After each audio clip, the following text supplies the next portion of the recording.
करमाळा तालुक्यातील पाथर्डी इथं चांदखण बाबा या जागृत देवस्थानचा वर्धापन दिन मोठ्या उत्साहात साजरा करण्यात आला। चांदखण बाबा वर्धापन दिन हा दरवर्षी मार्गशीर्ष महिन्यातील सप्तमी, अष्टमी, नवमी या दिवसामध्ये साजरा केला जातो। या निमित्त अखंड हरिनाम सप्ताहाचं आयोजन केलं जातं। त्यामध्ये काकडा, महापूजा, आरती, हरिपाठ, प्रवचन, भजन अशा विविध कार्यक्रमांचं आयोजन केलं जातं। आणि मोडके बुरस ते बी बाबाला तशी एक मोडलेली 1.5 पायाची मेंढी 3.5 पायाची त्याने खांद्यावर घेतली।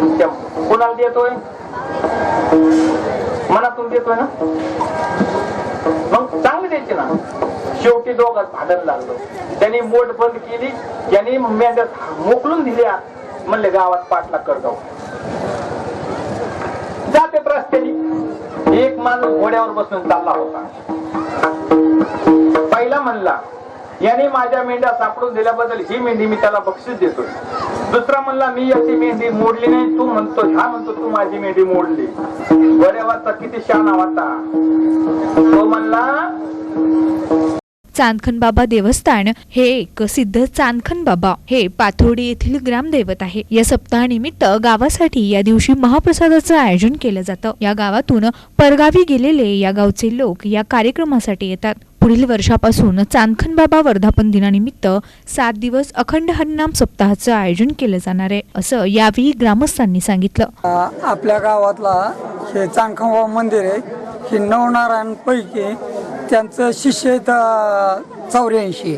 त्या 84 शिष्य सिद्ध आहेत। 84 सिद्धापैकी एक सिद्ध म्हणजे ही चांदखण बाबा आहे। असं हे नाथपंथी देवस्थान आहे। मराठी वर्ष मार्गशीर्ष महिने वद्य सप्तमी, अष्टमी आणि नवमी हे 3 दिवसाचा सप्ताह आहे। नवमीला दुपारी 12 वाजता या देवस्थानाला या सिद्धाला फुलं टाकली जातात, पाळली जातात। असा सोहळा या गावामध्ये निर्माण केला जातो होतो।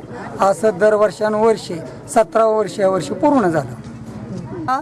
जागृत देवस्थान आहे आणि फुलं टाकण्याचा आणि कार्यक्रमाची सांगता झाल्यानंतर महाभव्य असा महाप्रसाद या ठिकाणी केला तयार जातो आणि सगळ्याला वाटप केला जातो। असा आनंदाचा सोहळा आहे। या सर्व कार्यक्रमाचं आयोजन पाथर्डी ग्रामस्थांनी केलं होतं। प्रतिनिधी शीतलकुमार मोटे, NTV न्यूज, करमाळा।